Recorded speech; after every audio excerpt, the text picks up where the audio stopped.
आज हम धर्मवीर भारती जी द्वारा लिखित उपन्यास गुनाहों का देवता का भाग 7 पढ़ेंगे। दूसरे दिन सुबह पहुंचा तो बिसरिया साहब पढ़ा रहे थे। बिसरिया की शक्ल पर कुछ मायूसी, कुछ परेशानी और कुछ चिंता भी थी। उसको बिनती ने बता दिया था कि संग्रह चंद्र के पास पहुंच गया है। चंद्र को देखते ही वह बोला, अरे कपूर, क्या हाल है? और उसके बाद अपने को निर्दोष बताने के लिए फौरन बोला, कहो, हमारा संग्रह देखा है? हाँ, देखा है। ज़रा आप इन्हें पढ़ा लीजिए, आपसे कुछ ज़रूरी बात करनी है। चंद्र ने इतने कठोर स्वर में कहा कि बिसरिया के दिल की धड़कनें डूबने सी लगी। वह कांपती हुई आवाज़ में बहुत मुश्किल से अपने को संभालते हुए बोला, कैसी बातें? कपूर, तुम कुछ गलत समझ रहे हो क्या? कपूर एक उपेक्ष की हंसी हंसा और चला गया। डॉक्टर साहब पूजा करके उठे थे। दोनों में बातें होती रही। उनसे मालूम हुआ कि अगले महीने ही संभवतः चंद्र की नियुक्ति हो जाएगी और 3 दिन बाद डॉक्टर साहब खुद सुधा को लाने के लिए जाएंगे। उन्होंने बुआ जी को पत्र लिखा है कि यदि वह आ जाएं तो अच्छा है, वरना चंद्र को 2-3 दिन बाद यही रहना पड़ेगा, क्योंकि बिनती अकेली है। चंद्र की बात दूसरी है, लेकिन और लोगों के भरोसे डॉक्टर साहब बिनती को अकेले नहीं छोड़ सकते। अविश्वास आदमी की प्रवृत्तियों को जितना बिगाड़ता है, विश्वास आदमी को उतना ही बनाता है। डॉक्टर साहब चंद्र पर जितना भरोसा करते थे, सुधा चंद्र पर जितना विश्वास करती थी, और इधर बिनती उस पर जितना विश्वास करने लगी थी, उसके कारण चंद्र के चरित्र में इतनी दृढ़ता आ गई थी कि वह फौलाद बन गया था। ऐसे अवसरों पर जब मनुष्य को गंभीरतम उत्तरदायित्व तो सौंपा जाता है, तब स्वभावतः आदमी के चरित्र में एक विचित्र सा निखार आ जाता है। यह निखार चंद्र के चरित्र में बहुत उभर कर आया था, और यहाँ तक कि बुआ जी अपनी लड़की पर अविश्वास कर सकती थी। वह भी चंद्र को देवता ही मानती थी, बिनती पर और चाहे जो बंधन हो, लेकिन चंद्र के हाथ में बिनती को छोड़कर वह निश्चिंत थी। डॉक्टर साहब और चंद्र बैठे बातें कर रहे थे कि बिनती ने आकर कहा, चलिए, मास्टर साहब आपका इंतज़ार कर रहे हैं। चंद्र उठ खड़ा हुआ। रास्ते में बिनती बोली, हमसे बहुत नाराज़ हैं, कहते हैं तुम्हें हम ऐसा नहीं समझते थे। चंद्र कुछ नहीं बोला, जाकर बिसरिया के सामने कुर्सी पर बैठ गया। तुम जाओ बिनती। बिनती चली गई तो चंद्र ने कहा बहुत गंभीर स्वर में, बिसरिया साहब, आपका संग्रह देखकर बहुत खुशी हुई, लेकिन मेरे मन में एक ही शंका है, यह बिनती नाम के क्यों माने हैं? बिसरिया ने अपने गले की टाई ठीक की। वह गर्मी में भी टाई लगाता था और दिन में नाइट कैप पहनता था। टाई ठीक कर खखार कर बोला, मैं भी यही समझता था कि आपकी यह गलतफहमी होगी, लेकिन वास्तविक बात यह है कि मुझे मध्यकाल की कविता बहुत पसंद है। खास तौर में उसकी बिनती, प्रार्थना सब बहुत मधुर होता है। मैंने यह संग्रह तो बहुत पहले तैयार किया था। मुझे बड़ा ताज्जुब हुआ जब मैंने बिनती से मिला। मैंने उनसे कहा कि यह संग्रह भी बिनती नाम का है। बिनती, मैंने उन्हें लाकर दिखला दिया। चंद्र मुस्कुराया और मन ही मन में कहा, है बिसरिया बहुत चालाक, लेकिन खैर मैं हार नहीं मान सकता, और बहुत गंभीर होकर बैठ गया। तो यह संग्रह इस लड़की के नाम पर नहीं है? बिल्कुल नहीं। और बिनती के लिए आपके मन में कोई आकर्षण नहीं? बिल्कुल नहीं। छी, आप मुझे क्या समझते हैं? बिसरिया बोला। छी, मैं भी कैसा आदमी हूँ, माफ़ करना बिसरिया, मैंने व्यर्थ ही शक किया। बिसरिया यह जानता नहीं था कि यह दांव इतना सफल होगा। वह खुशी से फूल उठा। सहसा चंद्र ने एक गहरी सांस ली। क्या बात है चंद्र बाबू? बिसरिया ने पूछा। कुछ नहीं बिसरिया, आज तक मुझे तुम्हारी प्रतिभा, तुम्हारी भावना, तुम्हारी कला पर विश्वास था, आज से उठ गया। क्यों? क्यों क्या? अगर बिनती जैसी लड़की के साथ रहकर भी तुम उसके आंतरिक सौंदर्य से अपनी कला को अभिसिंचित ना कर सके, तो तुम्हारे मन में कलात्मकता है, यह मैं विश्वास नहीं कर पाता। तुम जानते हो, मैं पुराने विचारों का संकीर्ण बड़ा बुजुर्ग तो हूँ ही नहीं, मैं भी भावनाओं को समझता हूँ। मैं सौंदर्य पूजा या प्यार को पाप नहीं समझता, और मुझे तो बहुत खुशी होती है जानकर कि तुमने ये कविताएं बिनती पर लिखी हैं, उसकी प्रेरणा से लिखी हैं। यह मत समझना कि मुझे इससे ज़रा भी बुरा लगता। यह तो कला का सत्य है। पाश्चात्य देशों में भी तो लोग कवि को प्रेरणा देने वाली लड़कियों की खोज में वर्षों बिता देते हैं। उसकी कविता से ज़्यादा महत्व उसकी कविता के पीछे रहने वाले व्यक्तित्व को देते हैं। हिंदुस्तान में पता नहीं क्यों हम नारी को इतना महत्वहीन समझते हैं या डरते हैं, या हमसे इतना नैतिक साहस नहीं है। तुम्हारा स्वभाव, तुम्हारी प्रतिभा किसी हालत में मुझे विदेशी के किसी कवि से कम नहीं लगती। मैंने सोचा था जब तुम अपनी कविताओं के प्रेरणात्मक व्यक्तित्व का नाम घोषित करोगे तो सारी दुनिया बिनती की ओर हमारे परिवार को जान सकेगी। लेकिन खैर, मैंने गलत समझा था कि बिनती तुम्हारी प्रेरणा बिंदु थी।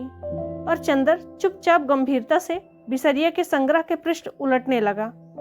बिसरिया के मन में कितनी उथल पुथल मची हुई थी। चंदर का मन इतना विशाल है, यह उसे कभी नहीं मालूम था। यहाँ तो कुछ छुपाने की जरूरत ही नहीं। और जब चंदर इतनी स्पष्ट बातें कर रहा है तो बिसरिया क्यों छुपाए? कपूर, मैं तुमसे कुछ नहीं छिपाऊंगा। मैं कह नहीं सकता कि बिनती जो मेरे लिए क्या है। शेक्सपियर की मिरांडा, प्रसाद की देवसेना, दांते की बिएत्रिस, कीट्स की फैनी और सूर की राधा से बढ़कर माधुर्य अगर मुझे कहीं मिलता है तो बिनती में। इतना डूब गया मैं बिनती में कि एक कविता भी नहीं लिख पाया। मेरा संग्रह छपने जा रहा था तो मैंने सोचा इसका नाम ही क्यों ना बिनती रखूं। चंदर ने बड़ी मुश्किल से अपनी हंसी रोकी। दरवाजे के पास छिपी खड़ी हुई बिनती खिलखिलाकर हंस पड़ी। चंदर बोला, नाम तो बिनती बहुत अच्छा सोचा तुमने, लेकिन सिर्फ एक बात है, मेरे जैसे विचार के लोग सभी नहीं होते। अगर घर के और लोगों को मालूम हो गया, मसलन डॉक्टर साहब को, तो वह न जाने क्या कर डालेंगे। इन लोगों को कविता और उसकी प्रेरणा का महत्व ही नहीं मालूम। उस हालत में अगर तुम्हारी बहुत बेइज्जती हुई तो ना हम कुछ बोल पाएंगे और ना ही बिनती। डॉक्टर साहब पुलिस को सौंप दें, यह अच्छा नहीं लगता। वैसे मेरी राय है कि तुम बिनती ही नाम रखो। बड़ा नया नाम है, लेकिन यह समझ लो कि डॉक्टर साहब बहुत सख्त हैं इस मामले में। बिसरिया की समझ में नहीं आता कि वह क्या करे। थोड़ी देर तक सिर खुजलाकर बैठा रहा, फिर बोला, क्या राय है कपूर तुम्हारी? अगर मैं कोई दूसरा नाम रखूं तो कैसा रहेगा? बहुत अच्छा रहेगा और सुरक्षित रहेगा। अभी अगर तुम बदनाम हो गए तो आगे तुम्हारी उन्नति के सभी मार्ग बंद हो जाएंगे। आदमी प्रेम करे मगर जरा सोच समझ कर। मैं तो इसी पक्ष में हूँ। भावना को कोई नहीं समझ सकता इस दुनिया में, कोई नहीं समझता। हम कलाकारों की कितनी मुसीबत है। एक गहरी सांस लेकर बिसरिया बोला, लेकिन खैर, अच्छा तो कपूर, क्या राय है तुम्हारी? क्या नाम रखूं इसका? चंदर गंभीरता से सिर झुकाए थोड़ी देर तक सोचता रहा, फिर बोला, तुम्हारी कविताओं में बहुत रस है। कैसा रहे अगर तुम इसका नाम गडेरिया रखो? क्या? बिसरिया ताज्जुब से बोला, हाँ, गडेरिया। मेरा मतलब है गन्ने की गडेरिया। दरवाजे के पीछे बिनती से ना रहा गया, खिलखिलाकर हंस पड़ी और सामने आ गई। चंदर भी अट्टहास कर पड़ा। बिसरिया क्षण भर आंखें फाड़े दोनों को देखता रहा। उसके बाद वह ज्यों ही मजाक समझा, उसका चेहरा लाल हो गया। हैट उठाकर बोला, अच्छा, आप लोग मजाक बना रहे थे मेरा। कोई बात नहीं, मैं देखूंगा। मिस्टर कपूर, आप अपने को क्या समझते हैं? वह चल दिया। अरे सुनो बिसरिया, चंदर ने पुकारा। वह हंसी नहीं रोक पा रहा था। बिसरिया मुड़कर बोला, कल से मैं पढ़ाने नहीं आ सकता। मैं आपकी शक्ल भी नहीं देखना चाहता। उसने बिनती से कहा। तो मुंह फेर कर पढ़ा दीजिएगा, चंदर बोला। बिनती फिर हंस पड़ी। बिसरिया ने मुड़कर बड़े गुस्से से देखा और पैर पटकते हुए चला गया। बेचारे कवि, कलाकार आज की दुनिया में प्यार भी नहीं कर पाते, चंदर ने कहा, और दोनों ही बहुत जोर से हंसने लगे और हंसी गूंजती रही। अगस्त की उदास शाम थी। पानी रिमझिम रहा था और डॉक्टर शुक्ला के सूने बंगले में बरामदे में कुर्सी डाले लॉन पर एक छोटे गड्ढों में पंख धोती और कुलेले करती हुई गौरैया की तरह अपलक देखता हुआ चंदर जाने किन ख्यालों में डूबा हुआ था। डॉक्टर साहब सुधा को लिवाने के लिए शाहजहांपुर गए थे। बिनती भी जिद करके उनके साथ गई थी। वहां से ये लोग दिल्ली घूमने के लिए चले गए थे, लेकिन आज 15 रोज हो गए, उन लोगों का कोई खत नहीं आया था। डॉक्टर साहब ने ब्यूरो को महज एक अर्जी भेज दी थी। चंदर को डॉक्टर साहब के आने के पहले ही कॉलेज में जगह मिल गई थी और उसने क्लास लेने शुरू भी कर दिए थे। अब वह इसी बंगले में आ गया था। सुबह तो क्लास के पाठ की तैयारी करने और नोट्स बनाने में कट जाती, दोपहर कॉलेज में कट जाती थी, लेकिन शामें बड़ी उदास गुजरती थी। और फिर 15 दिन से सुधा का कोई खत नहीं आया था। वह उदास बैठा सोच रहा था, लेकिन यह उदासी थी, दुख नहीं था। और वह भी उदासी एक देवता की उदासी, जो दुख भरी ना होकर सुंदर और सुकुमार अधिक होती है। एक बात जरूर थी, जब कभी वह उदास होता था तो जाने क्यों वह यह हमेशा सोचने लगता था कि उसके जीवन में जो कुछ हो गया है उस पर उसे गर्व करना चाहिए, जैसे वह अपनी उदासी को अपने गर्व से मिटाने का प्रयास करता था। लेकिन इस वक्त एक बात रह रहकर उभर आती थी कि उसके मन में सुधा ने खत क्यों नहीं लिखा। पानी बिल्कुल बंद हो गया था। पश्चिम के 2-1 बादल खुल गए थे और पके जामुन के रंग के एक बहुत बड़े बादल के पीछे डूबते सूरज की उदास किरणें झांक रही थी। इधर की एक ओर इंद्रधनुष खिल गया था, जो मोटर गैरेज की छत से उठकर पूरे दूर यूकेलिप्टस की लंबी शाखा में उलझ गया था। इतने में छाता लगाए पोस्टमैन आया। उसने पोर्टिको में अपने जूते में लगे कीचड़ झाड़ी, पैर पटके और किरमिच के झोले से खत निकालकर सीढ़ी पर फैला दिए। उनमें से ढूंढकर 3 लिफाफे निकाले और चंदर को दे दिए। चंदर ने लपक कर लिफाफे ले लिए। पहला लिफाफा बुआ का था, बिनती के नाम। दूसरा था ओरिएंटल इंश्योरेंस का लिफाफा, डॉक्टर साहब के नाम। और तीसरा एक सुंदर सा नीला लिफाफा, यह सुधा का होगा। पोस्टमैन जा चुका था। उसने इतने प्यार से लिफाफे को चूमा जितने प्यार से डूबता हुआ सूरज नीली घटाओं को चूम रहा था। पगली कहीं की, परेशान कर डालती है। यहाँ थी तो वही आदत, वहाँ है तो वही आदत, चंदर ने मन में कहा और लिफाफा खोल डाला। लिफाफा पम्मी का था, मसूरी से आया। उसने झल्ला कर लिफाफा फेंक दिया। सुधा कितनी लापरवाह है। वह जानती है कि चंदर को यहाँ कैसा लग रहा होगा। बिनती ने बता दिया होगा, फिर भी वही लापरवाही। मारे गुस्से के थोड़ी देर बाद उसने पम्मी का खत पढ़ा। छोटा सा खत था। पम्मी अभी मसूरी में ही है, अक्टूबर तक आएगी। लगभग सभी यात्री जा चुके हैं, लेकिन उसे पहाड़ों की बरसात बहुत अच्छी लग रही है। बर्टी इलाहाबाद चला गया है। उसके साथ वहाँ से एक पहाड़ी ईसाई लड़की भी गई है। बर्टी कहता है कि वह उसके साथ शादी करेगा। बर्टी अब बहुत स्वस्थ है। चंदर चाहे तो बर्टी से मिल ले। सुधा के खत के न आने से चंदर के मन में बहुत बेचैनी थी। उसे ठीक से मालूम भी नहीं हो पा रहा था कि ये लोग हैं कहाँ। बर्टी के आने की खबर मिलने पर उसे संतोष मिला।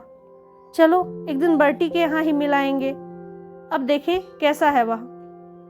तीसरे या चौथे दिन जब अकस्मात पानी बंद था तो वह कार लेकर बर्टी के यहाँ गया। बरसात में इलाहाबाद की सिविल लाइंस का सौंदर्य और भी निखर आता है। रूखे सूखे फुटपाथों और मैदानों पर घास जम जाती है। बंगले की उजाड़ 4 दीवारी तक हरी भरी हो जाती है। लंबे और घने पेड़ और झाड़ियां निखर कर धुलकर हरे मखमली रंग के हो जाते हैं और कोलतार की सड़कों पर थोड़ी थोड़ी पानी की चादर सी लहर उठती है, जिसमें पेड़ों की हरी छायाएं बिछ जाती हैं। बंगले में पली हुई बतखों के दल सड़क पर चलती हुई मोटरों को रोक लेते हैं और हर बंगले में से रेडियो या ग्रामोफोन के संगीत की लहरें मचलती हुई वातावरण पर छा जाती हैं। कॉलेज से लौटकर एक प्याला चाय पीकर कार लेकर चंदर बर्टी के यहाँ चल दिया। वह बहुत दिनों बाद बर्टी को देखने जा रहा है। जिन व्यक्तियों को उसने अपने जीवन में देखा था, बर्टी शायद उन सभी से निराला था, अद्भुत था, लेकिन कितना अभागा था। नहीं, अभागा नहीं, कमजोर था बर्टी। और वही क्या कमजोर था, यह सारी दुनिया कितनी कमजोर है। बर्टी का बंगला आ गया था। वह उतरकर अंदर गया। बाहर कोई नहीं था। बरामदे में एक पिंजरा टंगा हुआ था, जिसमें एक बहुत छोटे तोते का बच्चा टंगा था। चंदर भीतर जाने को हिचक रहा था, क्योंकि एक तो पम्मी नहीं थी और दूसरा कोई और लड़की भी बर्टी के साथ आई थी, बर्टी की भावी पत्नी। चंदर ने आवाज दी। अंदर कोई बहुत भारी पुरुष स्वर में साधारण गीत गा रहा था। चंदर ने फिर जवाब दिया। बर्टी बाहर आया। चंदर उसे देखकर दंग रह गया। बर्टी का चेहरा भर गया था। जवानी लौट आई थी। पीलेपन की बजाय चेहरे पर खून दौड़ गया था, सीना उभर आया था। बर्टी खाकी रंग का कोट, बहुत मोटा खाकी हैट, खाकी ब्रितेज, शिकारी बूट पहने हुए और कंधे पर बंदूक लटक रही थी। वह आया, ड्राइंग रूम के दरवाजे पर पीठ झुकाकर एक हाथ से बंदूक पकड़कर और एक हाथ आंखों के आगे रखकर उसने एक तरफ देखा, जैसे वह शिकार ढूंढ रहा हो। चंदर के प्राण सूख गए। उसने मन ही मन सोचा, पहली बार तो वह कुश्ती में बर्टी से जीत गया था, लेकिन अब की बार जीतना मुश्किल है। कहाँ बेकार फंसा आकर। उसने घबराई हुई आवाज में कहा, यह मैं हूँ मिस्टर बर्टी, चंदर कपूर, पम्मी का मित्र। हाँ हाँ मैं जानता हूँ। बर्टी तनकर खड़ा हो गया और हंसकर बोला, मैं आपको भूला नहीं। मैं तो आपको यह दिखला रहा था कि मैं पागल नहीं हूँ, शिकारी हो गया हूँ। और उसने चंदर के कंधे पकड़कर इतना जोर से झकझोर दिया कि चंदर की पसलियां चरमरा उठी। आओ, उसने चंदर के कंधे दबाकर बरामदे की ओर कोच कर दिया और बिठा दिया। सामने कुर्सी पर बैठता हुआ बोला, मैं तुम्हें अंदर ले चलता, लेकिन अंदर जेनी है और एक मेरा मित्र, दोनों बातें कर रहे हैं। आज जेनी की सालगिरह है। तुम जेनी को जानते हो ना? वह तराई के कस्बे में रहती थी, मुझे मिल गई। बहुत खराब औरत है। मैं तंदुरुस्त हो गया हूं ना। बहुत मुझे ताज्जुब है कि तंदुरुस्ती के लिए तुमने क्या किया 3 महीने तक। नफरत मिस्टर कपूर, औरतों से नफरत। उससे ज्यादा अच्छा टॉनिक तंदुरुस्ती के लिए और कोई नहीं। लेकिन तुम तो शादी करने जा रहे हो ना? लड़की ले आए हो वहां से? अकेली लड़की नहीं मिस्टर, मैं वहां से 2 चीजें लाया हूं। एक तो यह तोते का बच्चा और एक जेनी, वही लड़की। तोते को मैं बहुत प्यार करता हूँ। यह बड़ा हो जाएगा, बोलने लगेगा तो इसे गोली मार दूंगा। और लड़की से मैं बहुत नफरत करता हूँ, इससे शादी कर लूंगा। क्यों, है ना ठीक? इसको शिकार का चाव कहते हैं और अब मैं शिकारी हूं ना। चंदर हाँ कहे या ना कहे, अभी बर्टी का दिमाग बिल्कुल वैसा ही है, इसमें कोई शक नहीं। वह क्या बातें करे। अंत में बोला, यह बंदूक तो उतार कर रखिए, हमेशा बांधे रहते हैं क्या? हाँ और क्या। शिकार का पहला सिद्धांत है कि जहाँ खतरा हो, जंगली जानवर हो, वहाँ कभी बंदूक के नीचे नहीं जाना चाहिए। और बहुत धीमे से चंदर के कान में बर्टी बोला, तुम जानते हो चंदर, एक औरत है जो 24 घंटे घर में रहती है। मैं एक तो क्षण को बंदूक अलग नहीं कर रखता। सहसा अंदर से कुछ गिरने की आवाज आई। कोई चीखा और लगा जैसे कोई चीख पियाने या गिरी और पर्दों को तोड़कर नीचे आ रही है। फिर कुछ झगड़ों की आवाज आई। चंदर चौंक उठा। क्या बात है बर्टी, देखो तो। बर्टी ने हाथ पकड़कर चंदर को खींच लिया। बैठो बैठो, अंदर मेरे मित्र यानी मेरे दोस्त और जेनी सालगिरह मना रहे हैं, अंदर मत जाना। लेकिन यह आवाजें कैसी? चंदर ने पूछा। शायद वे लोग प्रेम कर रहे होंगे, बर्टी बोला और निश्चिंतता से बैठ गया। और क्षण भर बाद उसने अजब सा दृश्य देखा। एक बर्टी का ही हमउम्र आदमी हाथ से माथे का खून पोंछता हुआ आया। वह नशे में चूर था और बहुत भद्दी गालियां देता हुआ चला जा रहा था। वह गिरता पड़ता आया और उसने बर्टी को देखते ही घूंसा ताना। तुमने मुझे धोखा दिया, मुझसे 50 रुपए उपहार ले लिया, मैं अभी तुम्हें बताता हूँ। चंदर स्तब्ध था, क्या करे क्या ना करे।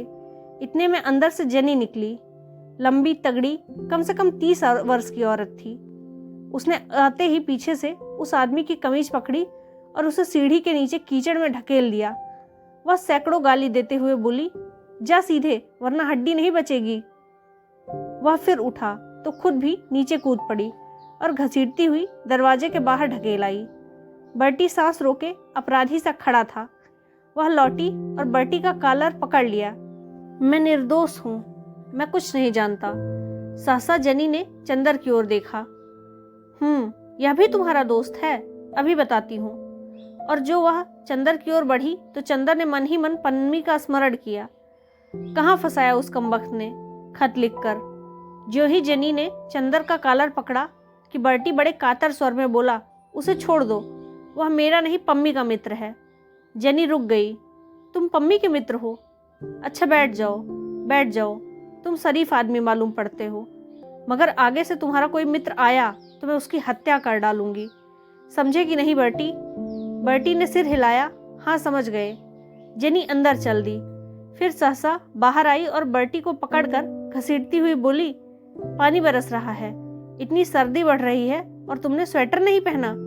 चलो पहनो, मरने की ठानी है क्या? मैं साफ बताए देती हूँ, चाहे दुनिया इधर से उधर हो जाए, मैं बिना शादी किए मरने नहीं दूंगी तुम्हें।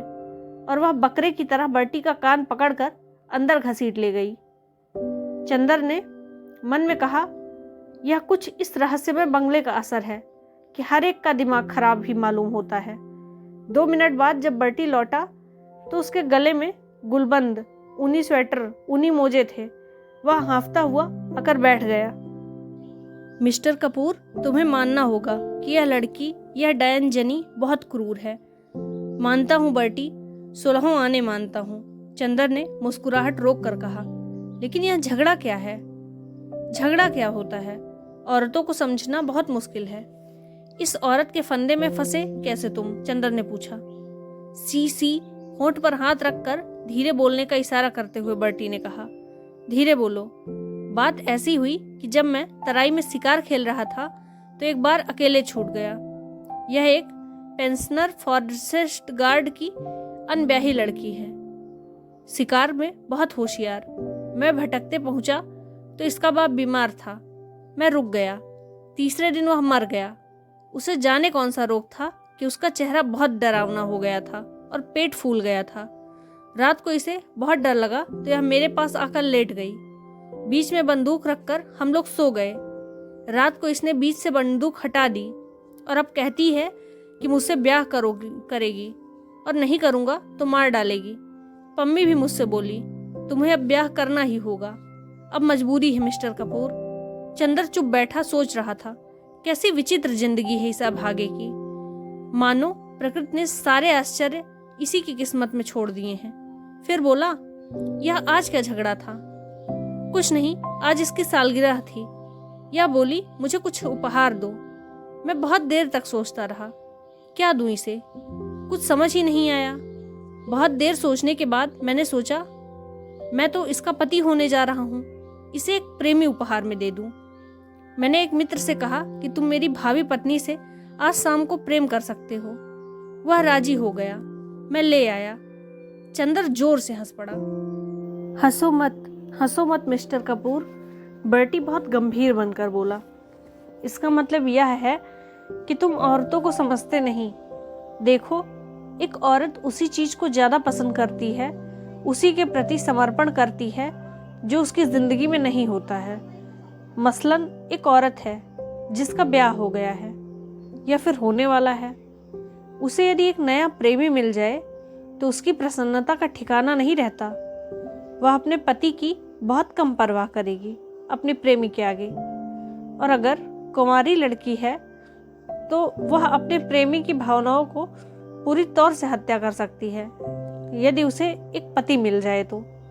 मैं तो समझता हूँ कि कोई भी पति अपनी पत्नी को यदि कोई अच्छा उपहार दे सकता है तो वह है एक नया प्रेमी। और कोई भी प्रेमी अपनी रानी को यदि कोई अच्छा उपहार दे सकता है तो वह यह कि उसे एक पति प्रदान कर दे। तुम्हारी अभी शादी तो नहीं हुई ना? नहीं, तो तुम प्रेम तो जरूर करते होंगे ना? सिर मत हिलाओ, मैं यकीन नहीं कर सकता। मैं इतनी सलाह तुम्हें दे रहा हूँ कि अगर तुम किसी लड़की से प्यार करते हो तो ईश्वर के वास्ते उससे शादी मत करना। तुम मेरा किस्सा सुन चुके हो। अगर दिल से प्यार करना चाहते हो और चाहते हो कि वह लड़की जीवन भर तुम्हारी कृतज्ञ रहे तो तुम उसकी शादी करा देना। वह लड़कियों के सेक्स जीवन का अंतिम सत्य है। हा, बर्टी हंस पड़ा। चंदर को लगा जैसे आग की लपट उसे तपा रही है। उसने भी तो यही किया है सुधा के साथ, जिसे बर्टी कितने विचित्र स्वरों में कह रहा है। उसे लगा जैसे इस प्रेत लोक में सारा जीवन विकृत दिखाई देता है। वहां साधना की पवित्रता भी कीचड़ और पागलपन में उलझकर गंदी हो जाती है। छी, कहाँ बर्टी की बातें और कहाँ उसकी सुधा। वह उठ खड़ा हुआ। जल्दी से विदा मांगकर इस तरह भागा जैसे उसके पैरों के नीचे अंगारे छिपे हों। फिर उसे नींद नहीं आई, चैन नहीं आया। रात को सोया तो वह बार बार चौंक सा उठा। उसने सपने में देखा एक बहुत बड़ा कपूर का पहाड़ है, बहुत बड़ा, मुलायम कपूर की बड़ी बड़ी चट्टानें और इतनी पवित्र खुशबू कि आत्मा बेले के फूल बन जाए। वह और सुधा उन सौरभ की चट्टानों के बीच चढ़ रहे हैं। केवल वह है और सुधा। सुधा सफेद बादलों की साड़ी पहने हैं और चंदर किरणों की चादर लपेटे हैं। जहां जहां चंदर जाता कपूर की चट्टानों पर इंद्रधनुष खिल जाते हैं और सुधा अपने बादलों के आंचल में इंद्रधनुष के फूल बटोरती चलती है। सहसा एक चट्टान हिली और उसमें से एक भयंकर प्रेत निकाला, एक सफेद कंकाल जिसके हाथ में अपनी खोपड़ी और एक हाथ में जलती मसाल। और उस मुंडहीन कंकाल ने खोपड़ी हाथ में लेकर चंदर को दिखाई। खोपड़ी हंसी और बोली, देखो जिंदगी का अंतिम सत्य यह है, यह। और उसने अपने हाथ की मसाल ऊंची कर दी। यह कपूर का पहाड़, यह बादलों की साड़ी, यह किरणों का परिधान, यह इंद्रधनुष के फूल, ये सब झूठ है। और यह मशाल जो अपने एक स्पर्श में इन सब को पिघला देगी। और उसने अपनी मसाल एक ऊंचे शिखर से छुआ दी। वह शिखर धधक उठा।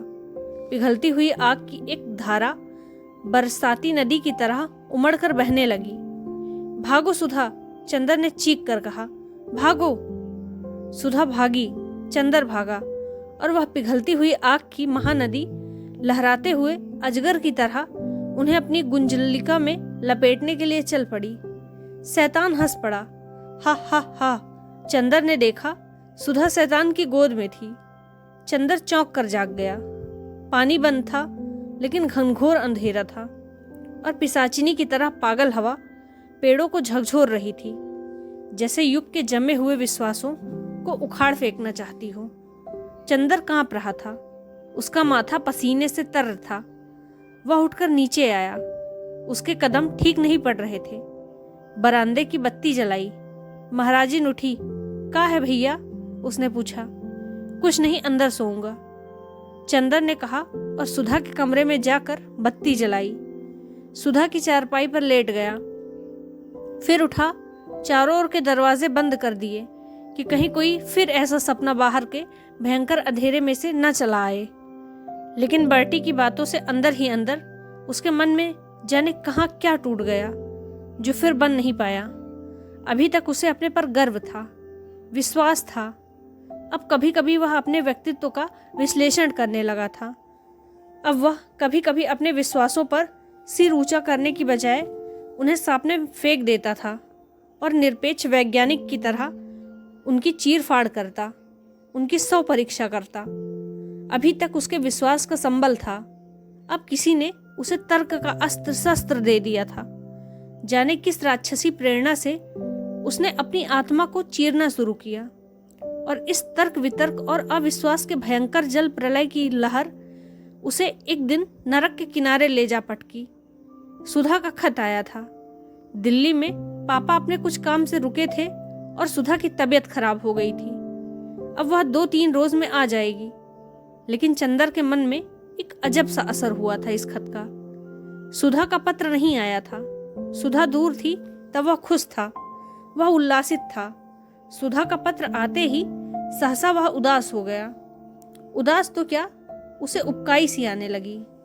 उसे यह सब सहसा पता नहीं एक नाटक सा लगने लगा था, एक बहुत सस्ता नीचे स्तर का नाटक। उसे लगता था ये सब चारों ओर का त्याग, साधन, सौंदर्य, यह सब झूठ है।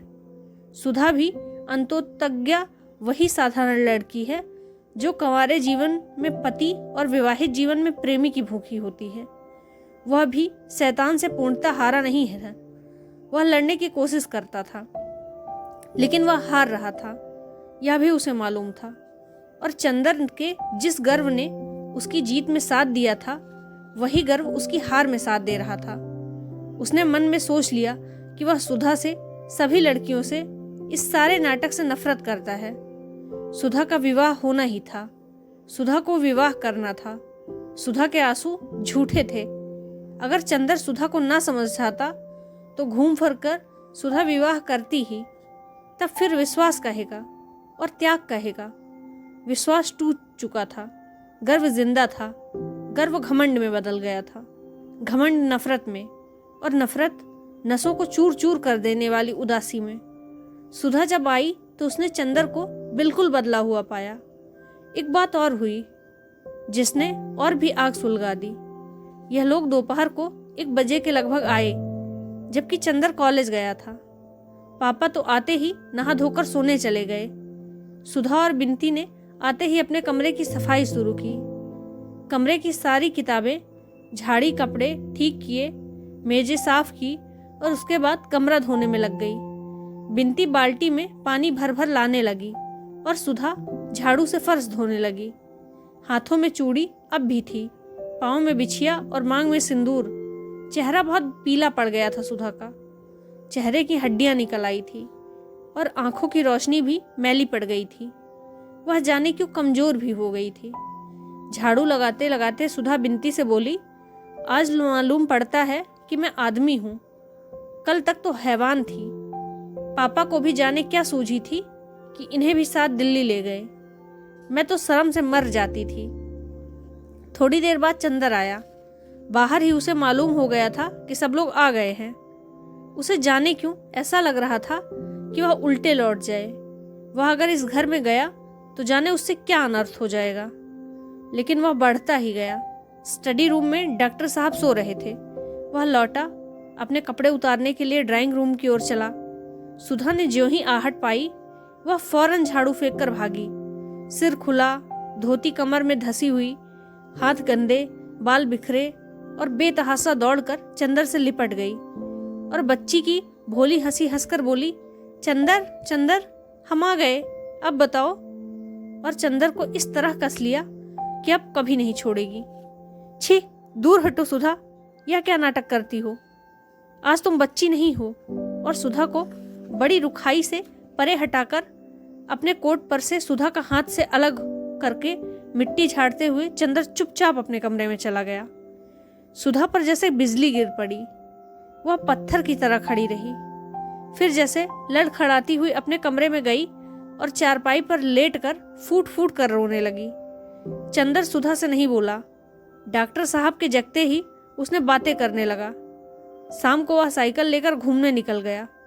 लौटकर ऊपर छत पर चला गया और बिनती को पुकार कर कहा, अगर तकलीफ न हो तो जरा ऊपर खाना दे जाओ। बिनती ने थाली लगाई और सुधा से कहा, लो दीदी दे आओ।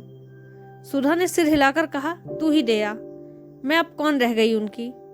बिनती के बहुत समझाने पर सुधा ऊपर खाना ले गई। चंदर लेटा था, गुमसुम।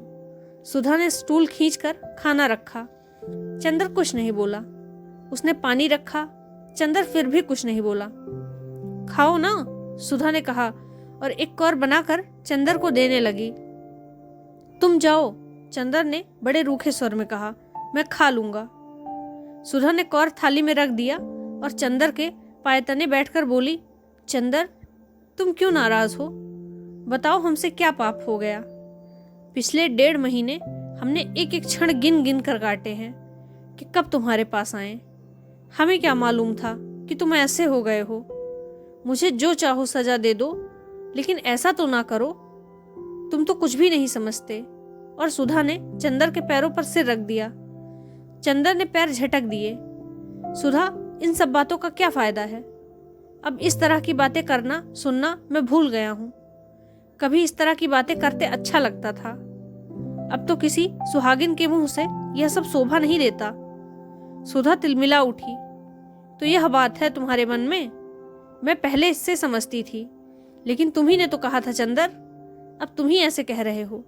शर्म नहीं आती तुम्हें? और सुधा ने हाथ से ब्याह वाले चूड़े उतार कर छत पर फेंक दिए। बिछिया उतारने लगी और पागलों की तरह फटी आवाज में बोली, जो तुमने कहा मैंने किया, अब जो कहोगे वह करूंगी। यही चाहते हो ना? और अंत में उसने अपनी बिछिया उतार कर छत पर फेंक दी। चंदर कांप गया। उसने इस दृश्य की कल्पना भी नहीं की थी। बिनती बिनती, उसने घबरा कर पुकारा और सुधा से बोला, अरे यह क्या कर रही हो? कोई देखेगा तो क्या सोचेगा? पहनो जल्दी से। मुझे किसी की परवाह नहीं, तुम्हारा तो जी ठंडा पड़ जाएगा। चंदर उठा। उसने जबरदस्ती सुधा के हाथ में पकड़ लिए और बिनती आ गई थी। लो, इन्हें चूड़े पहना दो। बिनती ने चुपचाप चूड़े और बिछिया पहना दी। सुधा चुपचाप उठी और नीचे चली गई। चंदर अपनी खाट पर सिर झुकाए लज्जित सा बैठा था। लीजिए, खाना खा लीजिए, बिनती बोली। मैं नहीं खाऊंगा, चंदर ने रुंधे गले से कहा। खाइए, वरना अच्छी बात नहीं होगी। आप दोनों मिलकर मुझे मार डालिए, बस किस्सा खत्म हो जाए। ना आप सीधे मुंह बोलते हैं और ना ही दीदी। पता नहीं आप लोगों को क्या हो गया है। चंदर कुछ नहीं बोला। खाइए, आपको हमारी कसम, वरना दीदी खाना नहीं खाएंगी। आपको मालूम नहीं, दीदी की तबीयत इधर बहुत खराब है। उन्हें सुबह शाम बुखार रहता है। दिल्ली में तबीयत बहुत खराब हो गई थी। आप ऐसे कर रहे हैं, बताइए उनका क्या हाल होगा। आप समझते होंगे यह बहुत सुखी होंगी, लेकिन आपको क्या मालूम, पहले आप दीदी के एक आंसू पर पागल हो उठते थे। अब आपको क्या हो गया है? चंदर ने सिर उठाया और गहरी सांस लेकर बोला, जाने क्या हो गया है बिनती। मैं कभी नहीं सोचता था कि सुधा को मैं उतना दुख दे सकूंगा। इतना अभागा हूं मैं खुद भी इधर घुलता रहा हूं और सुधा को भी इतना दुखी कर दिया है। और सचमुच चंदर की आंखों में आंसू भर आए। बिनती चंदर के पीछे खड़ी थी। चंदर का सिर अपनी छाती में लगाकर आंसू पोंछती हुई बोली, छी, अब और दुखी होइएगा तो दीदी और भी रोएंगी। लीजिए, खाइए। जाओ, दीदी को बुला लो और उन्हें भी खिला दो, चंदर ने कहा। बिनती गई, फिर लौटकर बोली, बहुत रो रही हैं। अब आज उनका नशा उतर जाने दीजिए, तब कल बात कीजिएगा। फिर सुधा ने ना खाया तो? नहीं, आप खा लीजिएगा तो वो खा लेंगी। उनको खिलाए बिना मैं नहीं खाऊंगी, बिनती बोली और अपने हाथ से कौर बनाकर चंदर को देने लगी। चंदर ने खाना शुरू किया और धीरे से गहरी सांस लेकर बोला, बिनती, तुम हमारी और सुधा की उस जन्म की कौन हो? सुबह के वक्त चंदर जब नाश्ता करने बैठा तो डॉक्टर साहब के साथ ही बैठा। सुधा आई और प्याला रखकर चली गई। वह बहुत उदास थी। चंदर का मन भर आया। सुधा की उदासी उसे कितना लज्जित कर रही थी, कितना दुखी कर रही थी। दिन भर किसी काम में उसकी तबीयत नहीं लगी। उसने क्लास छोड़ दी, लाइब्रेरी में भी जाकर किताबें उलट पलट कर चला आया। उसके बाद प्रेस गया, जहां उसे अपनी थीसिस छपाने को दी थी। उसके बाद ठाकुर साहब के यहाँ गया, लेकिन कहीं भी टिक नहीं पाया। जब तक वह सुधा को हंसा न ले, सुधा के आंसू सूख न जाएं, उसे चैन नहीं मिलेगा। शाम को वह लौटा तो खाना तैयार था। बिनती से उसने पूछा, कहाँ है सुधा? अपनी छत पर, बिनती ने कहा। चंदर ऊपर गया। पानी परसों से बंद था और बादल भी खुले हुए थे, लेकिन तेज पुरवैया चल रही थी। तीज का चांद शर्मिली दुल्हन सा बादलों में मुंह छिपा रहा था। हवा के तेज झकोरों पर बादल उड़ रहे थे और कचनार बादलों में तीज का धनुषधार चांद आंख मिचौली खेल रहा था। सुधा ने अपनी खाट बरसाती के बाहर खींच ली थी। छत पर धुंधला अंधेरा था और रह रह कर सुधा पर चांदनी के फूल बरस जाते थे। सुधा चुपचाप लेटी हुई बादलों को देखती हुई जाने क्या सोच रही थी। चंदर गया। चंदर को देखते ही सुधा उठ खड़ी हुई और उसने बिजली जला दी और चुपचाप बैठ गई। चंदर बैठ गया। वह कुछ भी नहीं बोली। बगल में बिछी हुई बिनती की खाट पर सुधा बैठी। चंदर को समझ नहीं आता था कि वह क्या कहे। सुधा को इतना दुख दिया उसने। सुधा उससे कल शाम से बोल दी तक नहीं। सुधा, तुम नाराज हो गई? मुझे जाने क्या हो गया था, लेकिन माफ नहीं करोगी? चंदर ने बहुत कांपती हुई आवाज से कहा। सुधा कुछ नहीं बोली, चुपचाप बादलों की ओर देखती रही। सुधा, चंदर ने सुधा के दो कबूतरों जैसे उजले मासूम पैरों को लेकर अपनी गोद में रख लिया और भरे हुए गले से बोला, सुधा, मुझे जाने क्या हो जाता है। कभी कभी लगता है वह पहले वाली ताकत टूट गई। मैं बिखर रहा हूँ। तुम आई और तुम्हारे सामने मन का जाने कौन सा तूफान फूट पड़ा। तुमने उसका इतना बुरा मान लिया। बताओ, अगर तुम ही ऐसे करोगी तो मुझे संभालने वाला कौन है फिर? सुधा और चंदर की आंखों से एक बूंद आंसू सुधा के पैरों पर चू पड़ा। सुधा ने चौंक कर अपने पांव खींच लिए और उठकर चंदर की खाट पर बैठ गई और चंदर के कंधों पर सिर रखकर फूट फूट कर रो पड़ी। बहुत रोई, बहुत रोई। उसके बाद उठी और सामने बैठ गई। चंदर, तुमने गलत नहीं किया। मैं सचमुच कितनी अपराधीन हूँ। मैंने तुम्हारी जिंदगी चौपट कर दी है, लेकिन मैं क्या करूं? किसी ने तो मुझे कोई रास्ता नहीं बताया था। अब हो ही क्या सकता है चंदर, तुम भी बर्दाश्त करो और हम भी करें। चंदर नहीं बोला। उसने सुधा के हाथ अपने होठों से लगा लिए। लेकिन मैं तुम्हें इस तरह बिखरने नहीं दूंगी। तुमने अब अगर इस तरह किया तो अच्छी बात नहीं होगी। फिर हम तो बराबर हर पल तुम्हारे ही बारे में सोचते रहे और तुम्हारी ही बातें सोच सोच कर अपने को धीरज देते रहे, और तुम इस तरह करोगे तो? नहीं सुधा, मैं अपने को टूटने नहीं दूंगा। तुम्हारा प्यार मेरे साथ है, लेकिन इधर मुझे जाने क्या हो गया था। हाँ, समझ लो चंदर, तुम्हें हमारे सुहाग की लाज है। हम कितने दुखी हैं, तुम समझ नहीं सकते। एक तुम्ही को देखकर थोड़ा सा दुख दर्द भूल जाते हैं, सो तुम इस तरह करने लगे हो। हम लोग कितने अभागे हैं। और वह फिर चुपचाप लेटकर ऊपर देखती हुई जाने क्या सोचने लगी। चंदर ने एक बार धुंधली रेशमी चांदनी में मुरझाए हुए सोन जूही के फूल जैसे मुंह की ओर देखा और सुधा के नरम गुलाबी होठों पर उंगलियां रख दी। थोड़ी देर वह आंसू से भीगे हुए गुलाब की दुख भरी पंखुड़ियों से उंगलियां उलझाए रहा और फिर बोला, क्या सोच रही थी? चंदर ने बहुत दुलार से सुधा के माथे पर हाथ फेर कर कहा। सुधा एक फीकी हंसी हंसकर बोली, जैसे आज लेटी हुई बादलों को देख रही हूँ और पास तुम बैठे हो, उसी तरह एक दिन कॉलेज में दोपहर को मैं और गेसू लेटे हुए बादलों को देख रहे थे। उस दिन उसने एक शेर सुनाया था, कैफ बरदोस बादलों को न देख, बेखबर तू कुचल न जाए। उसका कहना कितना सच निकला। भाग्य ने कहाँ ले जाकर पटक दिया मुझे। क्यों, वहां तुम्हें कोई तकलीफ तो नहीं है? चंदर ने पूछा। हाँ, समझते तो सब यही हैं, लेकिन जो तकलीफ है वह मैं जानती हूँ, या बिनती जानती है। सुधा ने गहरी सांस लेकर कहा। वहां आदमी भी बने रहने का अधिकार नहीं। क्यों? चंदर ने पूछा। क्या बताएं तुम्हें चंदर, कभी कभी मन में आता है कि डूब मरूं। ऐसा भी जीवन होगा मेरा, यह कभी नहीं सोचती थी, सुधा ने कहा। क्या बात है, बताओ ना, चंदर ने पूछा। बता दूंगी देवता, तुमसे भला क्या छिपाऊंगी, लेकिन आज नहीं, फिर कभी। सुधा ने कहा।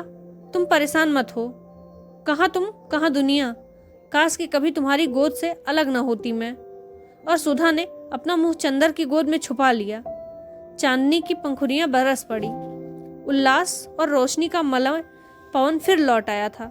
फिर एक बार चंदर सुधा और बिनती के प्राणों को विभोर कर गया था, और सुधा को महीने भर बाद ही जाना है। और सुधा भूल गई थी कि शाहजहांपुर से भी उसका कोई नाता है। बिनती का इम्तिहान हो गया था, और अक्सर चंदर और सुधा बिनती के ब्याह के लिए गहने और कपड़े खरीदने जाते। जिंदगी फिर खुशी के हिलकोरों में झूलने लगी थी। बिनती का ब्याह उतरते अगहन में होने वाला था।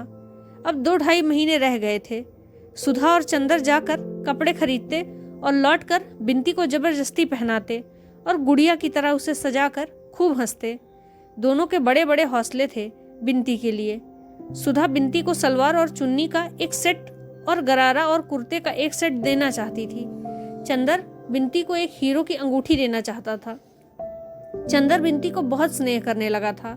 वह बिनती के ब्याह में भी जाना चाहता था, लेकिन गांव का मामला, कन्या कुब्जों की बारात, शहर में सुधा, बिनती और चंदर को जितनी आज़ादी थी उतनी वहां भला क्यों कर हो सकती थी। फिर कहने वालों की जबान क्या कह बैठे, यही सब सोचकर सुधा ने चंदर को मना कर दिया था। इसलिए चंदर यही बिनती को जितने उपहार और आशीर्वाद देना चाहता था दे रहा था। सुधा का बचपन लौट आया था और दिन भर उसकी शरारतों और किलकारियों से घर हिलता था। सुधा ने चंदर को इतनी ममता में डुबो लिया था कि एक क्षण वह चंदर को अपने से अलग नहीं रहने देती थी। जितनी देर चंदर घर में रहता, सुधा उसे अपने दुलार में, अपनी सांसों की गरमाई में समेटे रहती थी। चंदर के माथे पर हर क्षण वह जाने कितना स्नेह बिखेरती रहती थी। एक दिन चंदर आया तो देखा कि बिनती कहीं गई है और सुधा चुपचाप बैठी हुई बहुत से पुराने खतों को संभाल रही है। एक गंभीर उदासी का बादल घर में छाया हुआ है। चंदर आया, देखा सुधा आंखों में आंसू भरे बैठी है। क्या बात है सुधा? रुखसती की चिट्ठी आ गई चंदर, परसों शंकर बाबू आ रहे हैं। चंदर के हृदय की धड़कनों पर जैसे किसी ने हथौड़ा मार दिया। वह चुपचाप बैठ गया। अब सब खत्म हुआ। चंदर, सुधा ने बड़ी करुण मुस्कान से कहा, अब साल भर के लिए विदा, और उसके बाद जाने क्या होगा। चंदर कुछ नहीं बोला, वही लेट गया और बोला, सुधा दुखी मत हो, आखिर कैलाश इतना अच्छा है, शंकर बाबू इतने अच्छे हैं, दुख किस बात का। सहा, मैं सशक्त रहूंगा, तुम मेरे लिए मत घबराओ। सुधा एकटक चंदर की ओर देखती रही, फिर बोली, चंदर तुम्हारे जैसे सब क्यों नहीं होते, तुम सचमुच इस दुनिया के योग्य नहीं हो। ऐसा ही बने रहना चंदर मेरे, तुम्हारी पवित्रता ही मुझे जिंदा रख सकेगी, वरना मैं तो जिस नरक में जा रही हूं, तुम उसे नरक क्यों कहती हो, मेरी समझ में नहीं आता। तुम नहीं समझ सकते, तुम अभी बहुत दूर हो इन सब बातों से। लेकिन सुधा बड़ी देर तक चुप रही, फिर खत एक और खिसका दिए और बोली, चंदर उनमें सब कुछ है, वे बहुत अच्छे हैं, बहुत खुले विचार के हैं, मुझे बहुत चाहते हैं, मुझ पर कहीं से कोई बंधन नहीं, लेकिन इस सारे स्वर्ग का मोल जो देकर चुकाना पड़ता है, उससे मेरी आत्मा का कण कण विद्रोह कर उठता है। और सहसा घुटनों में मुंह छुपाकर रो पड़ी। चंदर उठा और सुधा के माथे पर हाथ रखकर बोला, छी, रो मत सुधा, अब तो जैसा है जो कुछ भी है बर्दाश्त करना पड़ेगा। कैसे करूं चंदर, वह इतने अच्छे हैं और इसके अलावा इतना अच्छा व्यवहार करते हैं कि मैं उनसे क्या कहूं, कैसे कहूं। सुधा बोली, जाने दो सुधी, जैसी जिंदगी हो वैसे निबाह करना चाहिए, इसी में सुंदरता है। और जहां तक मेरा ख्याल है, वैवाहिक जीवन के प्रथम चरण में ही यह नशा रहता है, फिर किसको यह सूझता है। आओ चलो चाय पिएं। उठो, पागलपन नहीं करते, परसों चली जाओगी, रुलाकर नहीं जाना होता। उठो। चंदर ने अपने मन की जुगुप्सा पीकर ऊपर से बहुत स्नेह से कहा। सुधा उठी और चाय ले आई। चंदर ने अपने हाथ से एक कप में चाय बनाई और सुधा को पिलाकर उसी में पीने लगा। चाय पीते पीते सुधा बोली, चंदर तुम ब्याह मत करना, तुम इसके लिए नहीं बने हो। चंदर सुधा का हंसना चाहता था। चल स्वार्थी कहीं की, क्यों ना करूं ब्याह, जरूर करूंगा, और जनाब दो करूंगा।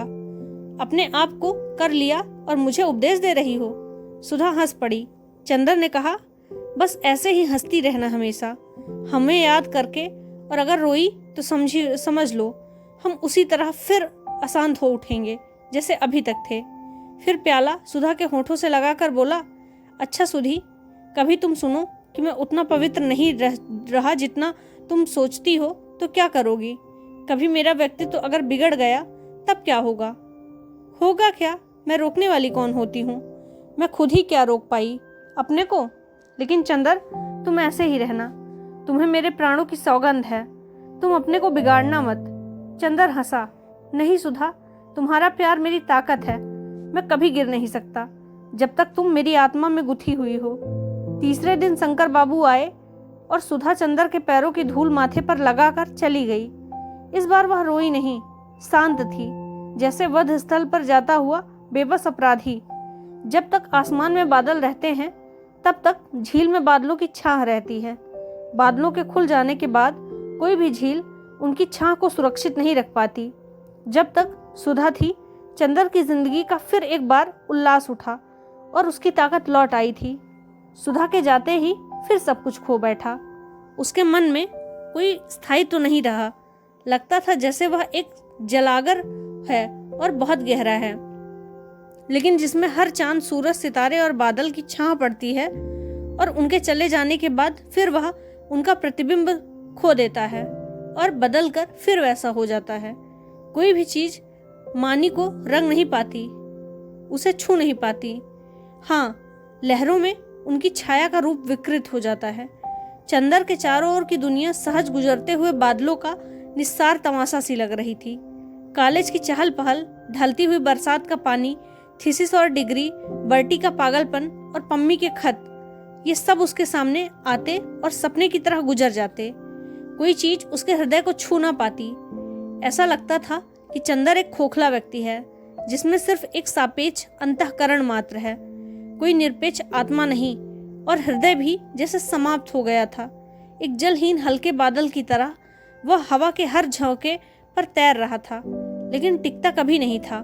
उसकी भावनाएं, उसका मन, उसकी आत्मा, उसके प्राण, उसका सब कुछ सो गया था और वह जैसे नींद में चल रहा था, नींद में सब कुछ कर रहा था। जाने के 8-9 रोज बाद सुधा का खत आया। मेरे भाग्य, मैं इस बार तुम्हें जिस तरह छोड़ आई हूँ उससे मुझे पल भर को चैन नहीं मिलता। अपने को तो बेच चुकी, अपने मन के मोती को कीचड़ में फेंक चुकी। तुम्हारी रोशनी को ही देखकर कुछ संतोष है। मेरे दीपक, तुम बुझना मत, तुम्हें मेरे स्नेह की लाज है। मेरी जिंदगी का नरक फिर मेरे अंगों में भिड़ना शुरू हो गया है। तुम कहते हो कि जैसे हो निबाह करना चाहिए। तुम कहते हो कि अगर मैंने उसमें निबाह नहीं किया तो यह तुम्हारे प्यार का अपमान होगा। ठीक है, मैं अपने लिए नहीं तुम्हारे लिए निबाह करूंगी, लेकिन मैं कैसे संभालूं अपने को? दिल और दिमाग बेबस हो रहे हैं।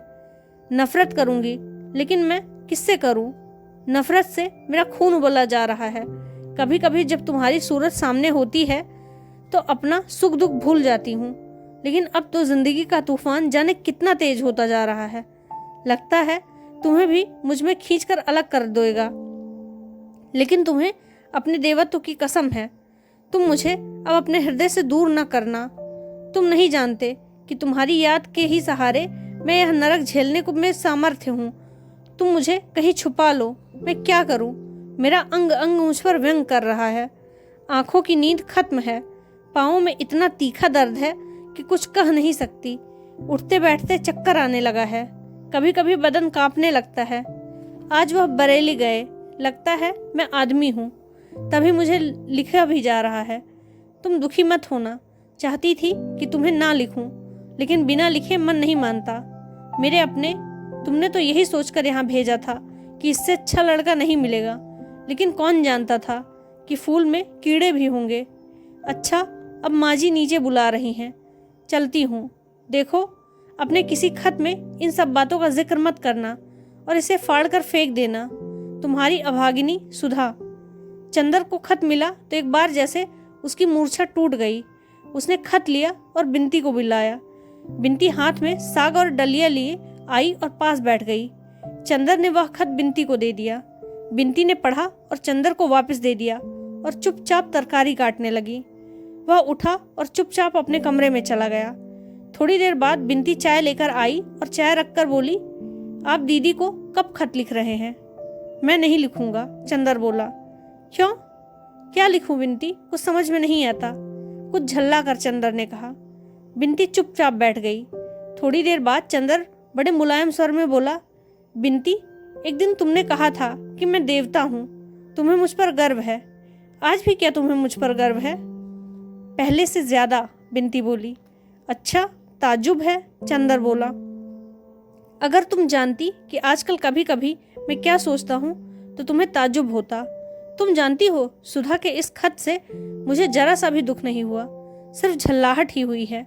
मैं सोच रहा हूँ क्यों सुधा इतना स्वांग भरती है, दुख और अंतर्द्वंद का। किस लड़की को यह सब पसंद नहीं? किस लड़की के प्यार में शरीर का अंश नहीं होता? लाख प्रतिभाशालिनी लड़कियों हूँ, लेकिन अगर वह किसी को प्यार करेंगी तो उसे अपनी प्रतिभा नहीं देंगी, अपना शरीर ही देंगी। और यदि वह अस्वीकार कर लिया जाए तो शायद प्रतिहिंसा से तड़प भी उठेंगी। अब तो मुझे ऐसा लगने लगा है कि सेक्स ही प्यार है, प्यार का मुख्य अंश है, बाकी सब कुछ उसकी तैयारी है। उसके लिए एक समुचित वातावरण और विश्वास का निर्माण करना।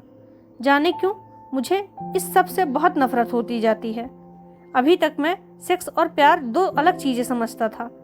प्यार पर विश्वास करता था, सेक्स से नफरत।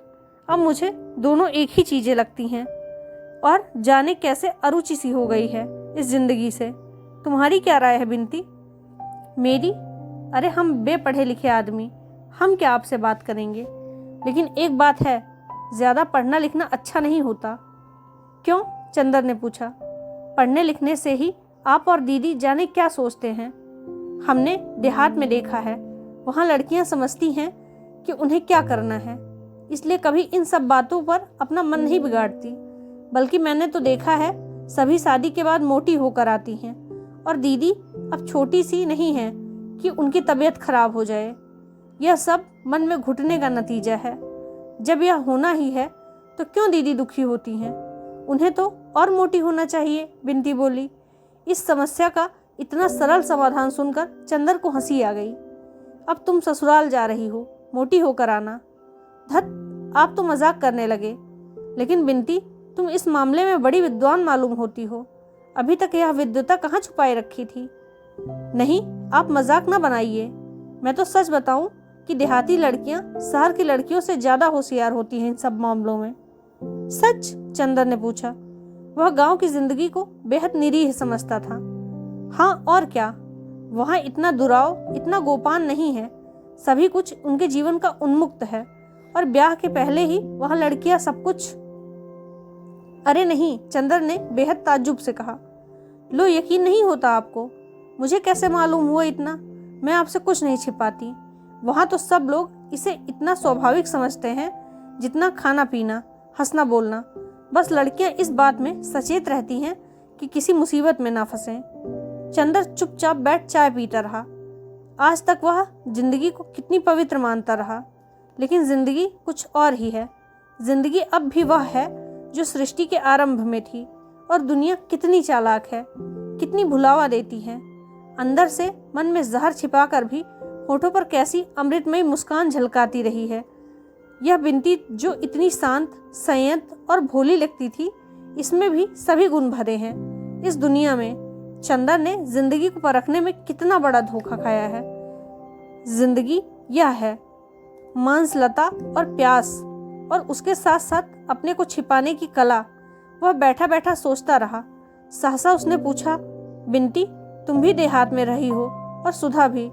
तुम लोगों की जिंदगी में वह सब कभी आया? बिंती क्षण भर चुप रही, फिर बोली, क्यों, क्या नफरत करोगे सुनकर? नहीं बिंती, जितनी नफरत और अरुचि दिल में आ गई है उससे ज्यादा आ सकती है भला। बताना चाहो तो बता दो। अब मैं जिंदगी को समझना चाहता हूँ, वास्तविकता के स्तर पर। चंदर ने गंभीरता से पूछा। मैंने आपसे कुछ नहीं छिपाया, ना अब छिपाऊंगी। पता नहीं क्यों दीदी से भी ज्यादा आप पर विश्वास जमता जा रहा है। सुधा दीदी की जिंदगी में तो यह सब नहीं आ पाया। वह बड़ी विचित्र सी थी, सबसे अलग रहती थी, और पढ़ती और कमल के पोखरे में फूल तोड़ती थी। बस मेरी जिंदगी में। चंदर ने चाय का प्याला खिसका दिया। जाने किस भाव से उसने बिंती के चेहरे की ओर देखा। वह शांत थी, निर्विकार थी, और बिना किसी हिचक के कहती जा रही थी। चंदर चुप था। बिंती ने अपने पाँवों से चंदर के पाँवों की उंगलियां दबाते हुए पूछा, क्या सोच रहे हैं आप? सुन रहे हैं ना आप?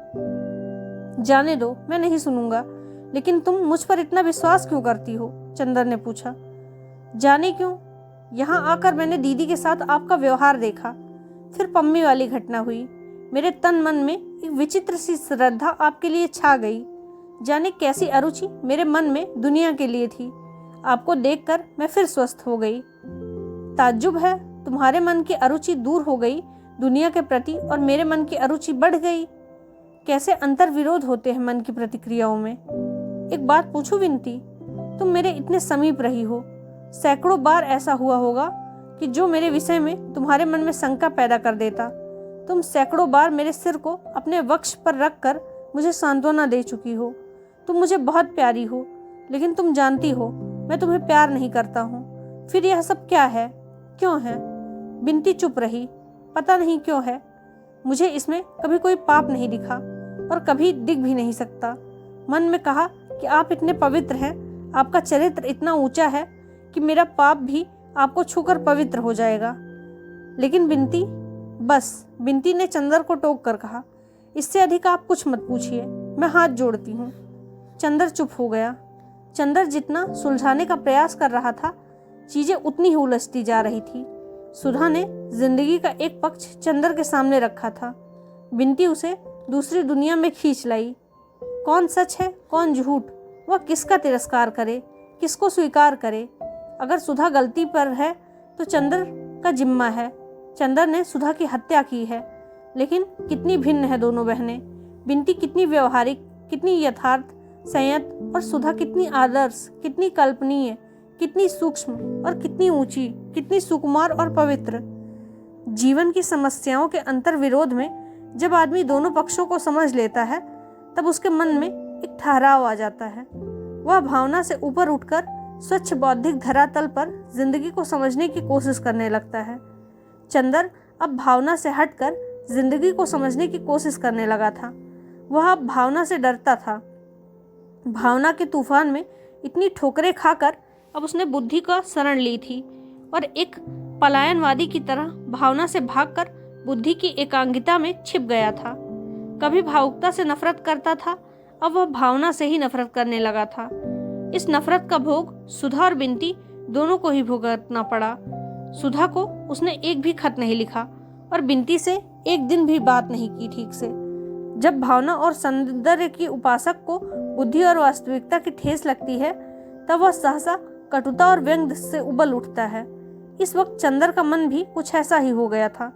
जाने कितने जहरीले कांटे उसकी वाणी में उग आए थे, जिन्हें वह कभी भी किसी को भी चुभाने को जरा सा भी नहीं सकुचाता था। एक निर्मम निरपेक्षता से वह अपने जीवन की सीमा में आने वाले हर व्यक्ति को कटुता के जहर में अभिव्यक्ति करता जाता था। सुधा को वह चाहे कुछ लिख नहीं सकता था। पम्मी यहाँ थी नहीं, ले देकर बची अकेली बिंती, जिसे इन जहरीले वाड़ों का शिकार होना पड़ रहा था।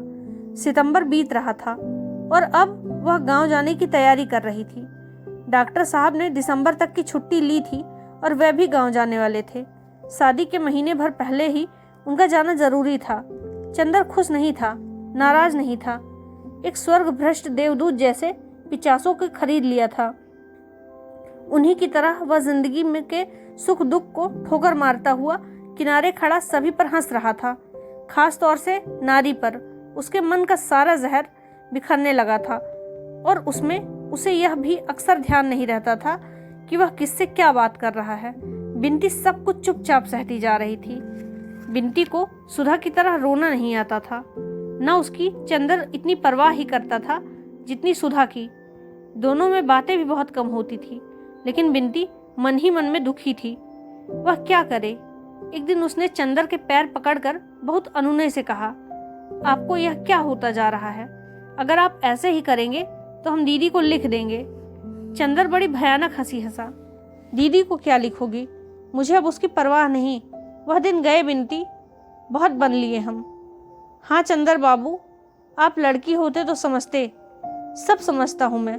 कैसा दोहरा नाटक खेलती हैं लड़कियाँ, इधर अपराध करना, उधर मुखबिरी करना। बिंतु चुप हो गई। एक दिन जब चंदर कॉलेज से आया तो उसके सिर में दर्द हो रहा था। वह आकर चुपचाप लेट गया। बिंती ने आकर पूछा तो बोला, क्यों मैं बतलाऊं कि क्या हुआ? तुम मिटा दोगी? बिंती ने चंदर के सिर पर हाथ रखकर कहा, चंदर तुम्हें क्या होता जा रहा है? देखो कैसी हड्डियां निकल आई है इधर। इस तरह अपने को मिटाने से क्या फायदा? मिटाने से? चंदर उठकर बैठ गया। मैं मिटाऊंगा अपने को लड़कियों के लिए? छी, तुम लोग अपने को क्या समझती हो? क्या है तुम लोगों में सिवा एक नशीली मसलता के? इसके लिए मैं अपने को मिटाऊंगा? बिंती ने चंदर को फिर लेटा दिया। इस तरह अपने को धोखा देने से क्या फायदा चंदर बाबू? मैं जानती हूँ दीदी के ना होने से आपकी जिंदगी में कितना बड़ा अभाव है, लेकिन दीदी के ना होने पर क्या मतलब है तुम्हारा? मेरा मतलब आप खूब समझते हैं। मैं जानती हूँ दीदी होती तो आप इस तरह ना मिटाते अपने को। मैं जानती हूँ दीदी के लिए आपके मन में क्या था। बिंती ने सिर में तेल डालते हुए कहा। दीदी के लिए क्या था? चंदर हंसा, बड़ी विचित्र हंसी। दीदी के लिए मेरे मन में एक आदर्शवादी भावुकता थी जो अधकचरे मन में उपजी थी। एक ऐसी भावना थी जिसके औचित्य पर ही मुझे विश्वास नहीं। वह एक सनक थी।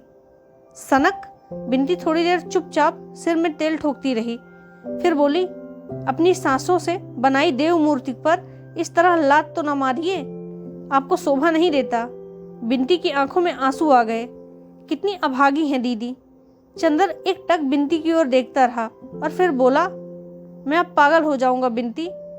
मैं आपको पागल नहीं होने दूंगी। मैं आपको छोड़कर नहीं जाऊंगी। मुझे छोड़कर नहीं जाओगी? चंदर फिर हंसा। जाइए आप, अब आप श्रीमती बिनती होने वाली हैं, आपका ब्याह होगा। मैं पागल हो रहा हूँ। इससे क्या हुआ? इन सब बातों से दुनिया नहीं रुकती, शहनाइयाँ नहीं बंद होती, बंधनवार नहीं तोड़े जाते। मैं नहीं जाऊंगी चंदर अभी। तुम मुझे नहीं जानते। तुम्हारी इतनी ताड़ना और व्यंग सहकर भी तुम्हारे पास रही। अब दुनिया भर की लांछना और व्यंग सहकर तुम्हारे पास रह सकती हूँ, बिनती ने तीखे स्वर में कहा। क्यों? तुम्हारे रहने से क्या होगा? तुम सुधा नहीं हो, तुम सदा नहीं हो सकती हो। जो सुधा है मेरी जिंदगी में वह कोई नहीं हो सकता, समझी? और मुझ पर एहसान मत जताओ।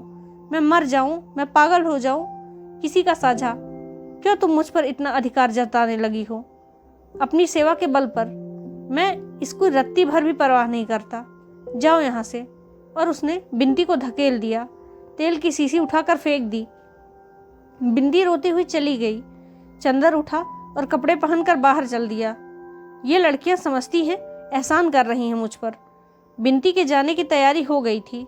लिया दिया जाने वाला सारा सामान पैक हो रहा था। डॉक्टर साहब भी महीने भर की छुट्टी लेकर साथ जा रहे थे।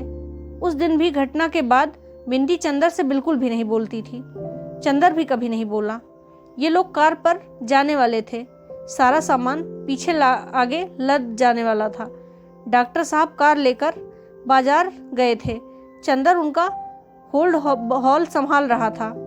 बिनती आई और बोली, मैं आपसे बात कर सकती हूँ? हाँ हाँ, तुम उस दिन की बात से बुरा मान गई। अमूमन लड़कियां सच्ची बात का बुरा मान जाती हैं। बोलो क्या बात है? चंदर ने इस तरह कहा जैसे कुछ हुआ ही ना हो। बिनती की आंख से आंसू थे। चंदर, आज मैं जा रही हूँ। हाँ, यह तो मालूम है, उसी का इंतजाम कर रहा हूँ। पता नहीं मैंने क्या अपराध किया चंदर कि तुम्हारे स्नेह खो बैठी। ऐसा ही था चंदर, तो आते ही आते इतना स्नेह तुमने दिया ही क्यों था? मैं तुमसे कभी भी दीदी का स्थान नहीं मांग रही थी। तुमने मुझे पागल और गलत समझ लिया। नहीं बिनती, मैं अब स्नेह इत्यादि पसंद नहीं करता। पूर्ण परिपक्व मनुष्य हूँ और ये सब भावनाएं अब अच्छी नहीं लगती मुझे। स्नेह वगैरह की दुनिया अब मुझे बड़ा उथली लगती है। तभी चंदर, इतने दिन मैंने रोते रोते बिताए, तुमने एक बार भी नहीं पूछा जिंदगी में सिवा दीदी और तुम्हारे कौन था? तुमने मेरे आंसुओं की परवाह नहीं की। तुम्हें कसूर नहीं देती हूँ, कसूर मेरा ही होगा चंदर। नहीं, कसूर की बात नहीं बिनती। औरतों के रोने का कहाँ तक परवाह की जाए? वे कुत्ते बिल्ली तक के लिए उतने ही दुख में रोती हैं। खैर चंदर, ईश्वर करे तुम जीवन भर इतने मजबूत रहो। मैंने अगर कभी तुम्हारे लिए कुछ किया, वैसे किया भी क्या, लेकिन अगर कुछ भी किया तो सिर्फ इसलिए कि मेरे मन में जाने कितनी ममता तुमने जीती ली, या मैं हमेशा इस बात के लिए पागल रहती थी कि तुम्हें जरा सी भी ठेस ना पहुँचे। मैं क्या कर डालूं तुम्हारे लिए? तुमने तुम्हारे व्यक्तित्व में मुझे जादू में बांध लिया है। तुम मुझसे कुछ भी करने के लिए कहते तो मैं हिचक नहीं कर सकती थी, लेकिन खैर तुम्हें मेरी ज़रूरत नहीं थी। तुम पर भार हो उठती थी मैंने अपने को खींच लिया। अब कभी तुम्हारे जीवन में आने का साहस नहीं करूँगी। यह भी कैसे कहूँ कि कभी तुम्हें मेरी ज़रूरत पड़ेगी। मैं जानती हूँ कि तुम्हारे तूफानी व्यक्तित्व के सामने मैं बहुत तुच्छ हूँ, तिनके से भी तुच्छ, लेकिन आज जा रही हूँ। अब कभी यहाँ आने का साहस ना करूँगी। लेकिन क्या चलते वक्त आशीर्वाद भी ना दोगे? कुछ आगे का रास्ता भी ना बताओगे? बिनती ने झुककर चंदर के पैर पकड़ लिए और सिसक सिसक कर रोने लगी। चंदर ने बिनती को उठाया और पास की कुर्सी पर बिठा दिया और सिर पर हाथ रखकर बोला, आशीर्वाद देवताओं से मांगा जाता है। मैं अब प्रेत हो चुका हूँ बिनती, प्रेत हो चुका हूँ।